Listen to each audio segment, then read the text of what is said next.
Subscribe करें हमारा YouTube channel little educator ताकि आपको हमारी हर नए आने वाली वीडियो का नोटिफिकेशन मिल सके। अस्सलाम वालेकुम स्टूडेंट्स, उम्मीद है कि आप सब लोग खैरियत से होंगे। आज का जो हमारा टॉपिक है वो है थर्मो रेगुलेशन इन मैमल्स। जिस तरह से हम थर्मो रेगुलेशन को हमने स्टार्ट किया हुआ है डिफरेंट एनिमल्स और प्लांट्स के अंदर हमने थर्मो रेगुलेशन देखा।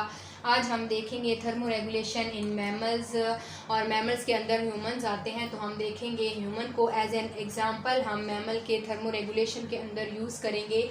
तो अब हम अपना टॉपिक स्टार्ट करते हैं। तो जो ह्यूमंस हैं उनको आपको पता है कि ह्यूमन के अंदर टेम्परेचर नैरो रेंज के अंदर मेंटेन होता है और वो रेंज तकरीबन क्या होती है 36 से 38 डिग्री सेंटीग्रेड तक बॉडी का टेम्परेचर जो है उसको मेंटेन किया जाता है।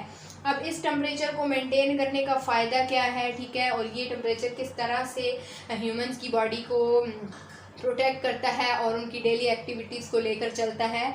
तो 36 से 38 डिग्री तक का जो टेम्परेचर है, आपको पता है कि जो एंजाइम्स हैं वो एक ख़ास टेम्परेचर के अंदर ही काम करते हैं, एक ख़ास टेम्परेचर के अंदर ही काम करते हैं। अगर टेम्परेचर कम या ज़्यादा हो जाएगा तो वो काम नहीं करेंगे, वो डी नेचर हो जाएंगे। अगर टेम्परेचर ज़्यादा है तो उनके अंदर के जो बॉन्ड हैं वो टूट जाएंगे और वो एंजाइम जो है वो काम नहीं करेंगे।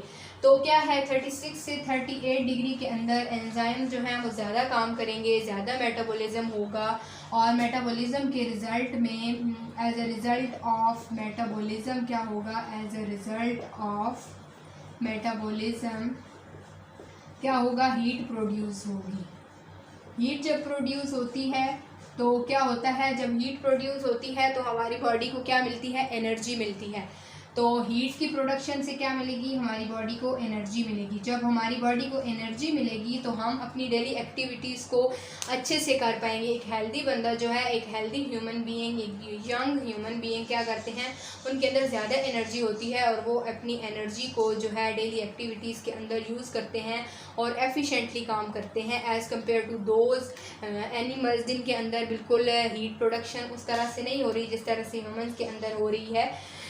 तो जो है वो इतना ज़्यादा एफिशिएंटली काम नहीं कर सकते क्योंकि ह्यूमन जो है वो हायर एनिमल्स हैं, मैमल्स जो है ये हायर क्लास है। तो इसके अंदर जो एनिमल्स हैं उनका टेम्परेचर 36 से 38 डिग्री के जो है होगा और वो क्या करेंगे, पूरा टाइम जो है वो काम कर सकेंगे। इसको कहते हैं हम 24/7, यानी कि जो है 7 दिनों के 24 घंटे ये काम कर सकते हैं।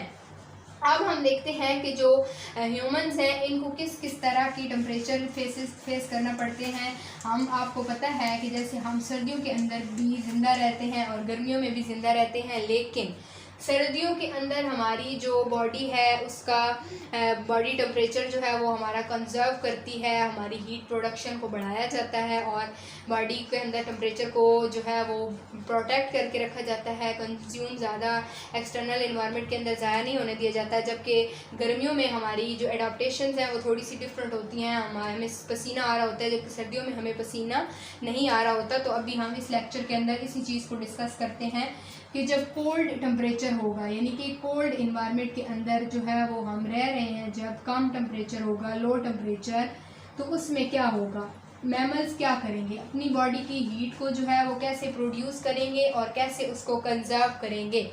जैसे किसी को सर्दी लगी होती है तो क्या होता है कि वो ऑटोमेटिकली कांपना शुरू कर देता है। उसके कांपने को क्या कहते हैं, शिवरिंग मैकेनिज्म। यानी कि कोई बंदा अगर बाइक वगैरह चलाकर बाहर सर्दी से आ रहा है तो वो जो बंदा आता है तो वो कांप रहा होता है। तो वो कांपना किस वजह से होता है कि उसकी बॉडी के अंदर हीट प्रोडक्शन हो रही होती है क्योंकि उसका बॉडी का टेम्परेचर बहुत ज़्यादा लो हो जाता है। तो क्या होता है, मसल्स कॉन्ट्रैक्शन रिलैक्सेशन होती है, शिवरिंग, आपको जो है कपकपाहट फील होती है और जो है कांपने से क्या होता है, बॉडी के अंदर हीट प्रोड्यूस होती है।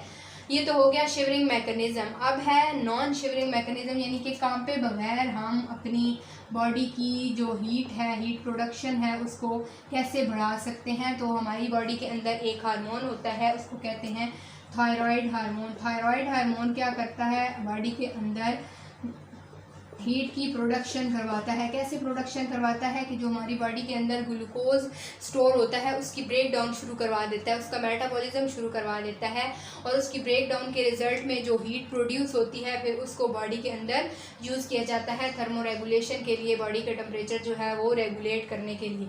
इसके अलावा मैमल की जो बॉडी है उनके अंदर होता है एक ब्राउन फैट। जब ये ब्राउन फैट बहुत ही अनस्टेबल होता है, जब ये टूटता है तो इसके टूटने से भी जो है वो एनर्जी जो है वो रिलीज़ होती है और उस एनर्जी को बॉडी का टेम्परेचर बैलेंस करने के लिए यूज़ किया जाता है।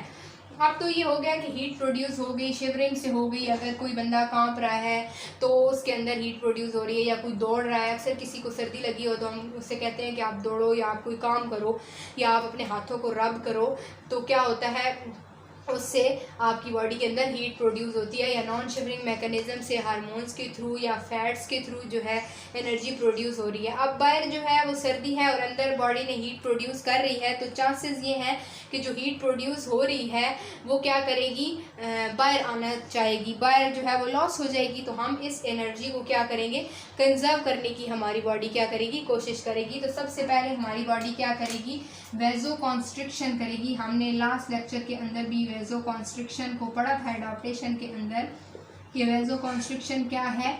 जो वेजल जो हैं वो स्किन के एरिया के अंदर है, उनके अंदर ब्लड जो फ्लो कर रहा है उसकी क्वांटिटी को कम कर दिया जाएगा। सर्दियों में हम देखते हैं कि हमारे हाथों और टांगों और बाजुओं के जो एरिया है वो अक्सर ऐसा लगता है जैसे बहुत पीला हो गया है या वाइट वाइट सा हो गया है। तो उसका यही मतलब होता है कि जब बहुत ज़्यादा सर्दी होती है तो हमारे हाथों, टांगों और बाजुओं पर जो ब्लड सप्लाई है वो कम कर दी जाती है, ताकि जो ब्लड यहाँ से फ्लो कर रहा है उसकी हीट बाहर ना जा सके, उसकी हीट जो है एनवायरनमेंट के साथ एक्सचेंज ना कर सके और हमारी बॉडी की जो हीट है वो मेंटेन रहे, टेम्परेचर जो है वो मेंटेन रहे। तो वो हीट और ब्लड कहाँ जा रहा होता है, हमारी जो ट्रंक है, ट्रंक रीजन के अंदर जा रहा होता है हमारे हार्ट को प्रोटेक्ट करने के लिए, हमारे हार्ट को जो है वो कॉन्स्टेंट हीट प्रोवाइड करने के लिए, लंग्स को, इसके अलावा किडनी को, ब्रेन को। ठीक है, तो एक तो वेजो कॉन्स्ट्रिक्शन हो गई।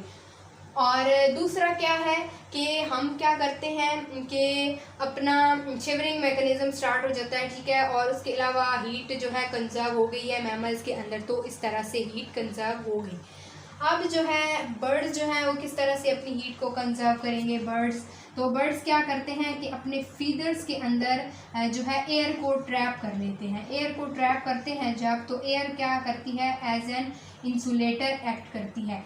एज एन इंसुलेटर एक्ट करने का मतलब है कि बाहर वाली हीट को अंदर नहीं, बाहर वाली जो सर्दी है, कोल्ड एनवायरनमेंट है, वहाँ से जो सर्दी है उसको अंदर नहीं जाने देती और अंदर जो हीट प्रोड्यूस हुई है उसको बाहर नहीं आने देती। तो एज एन इंसुलेटर एक्ट करती है। फिशेस में क्या होता है, फिशेस के अंदर एक स्ट्रक्चर है, उसको कहते हैं ब्लबर।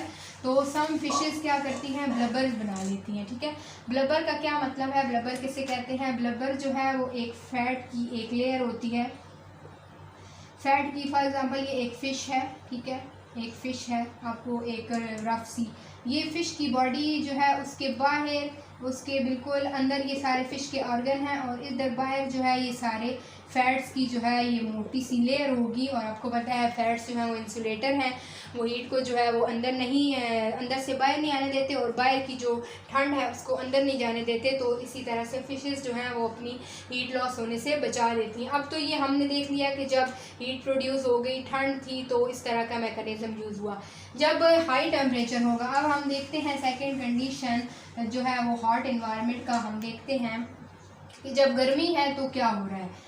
जब गर्मी है तो एनिमल की या ह्यूमंस की ज़्यादा से ज़्यादा कोशिश होगी कि उनकी बॉडी का जो टेम्परेचर है उसको कम किया जाए और अंदर की हीट को बाहर जो है वो ट्रांसफ़र किया जाए। तो उसके लिए क्या होता है, वेजो डायलेशन होती है, बिल्कुल जैसे वेजो कॉन्स्ट्रिक्शन हो रही थी उसका उलट होगा। उसमें क्या था कि ब्लड क्या है, वेजल्स के अंदर ब्लड जो है वो कम फ्लो कर रहा था। इसमें क्या है कि ब्लड को जो है वो ज़्यादा से ज़्यादा फ्लो करवाया जाएगा ताकि ब्लड के अंदर की जो हीट है वो सारी निकल कर बाहर एनवायरनमेंट के साथ एक्सचेंज हो जाए। उसके अलावा वेजोडाइलेशन के अलावा हमें क्या होता है, स्वेटिंग होती है। हमारे स्वेट ग्लैंड क्या करते हैं, स्वेटिंग ग्लैंड स्वेट बनाते हैं। जबकि पसीना हमें आता है तो उसके बाद हमें ठंड लगती है, जो हमारी बॉडी की एक्सेस हीट है वो एनवायरनमेंट के अंदर चली जाती है और पीछे जो है टेम्परेचर कम हो जाता है और हमें कूलिंग इफेक्ट आता है। इसके अलावा जो सम कैट्स हैं या डॉग्स वगैरह हैं वो क्या करते हैं, पेंटिंग शो करते हैं। पेंटिंग का क्या मतलब है, वो अपनी ज़बान को जो है वो बाहर निकाले रखते हैं और उनकी सलाइवा के थ्रू और रिस्पायरेटरी ट्रैक के थ्रू जो है उनकी जो है हीट एक्सचेंज होती है और उनको कूलिंग अफेक्ट होता है। सम बैट्स जो हैं वो अपनी यूरिन के थ्रू भी एक्सटर्नल इन्वायरमेंट से क्या करती हैं, अपनी हीट को बैलेंस करती हैं।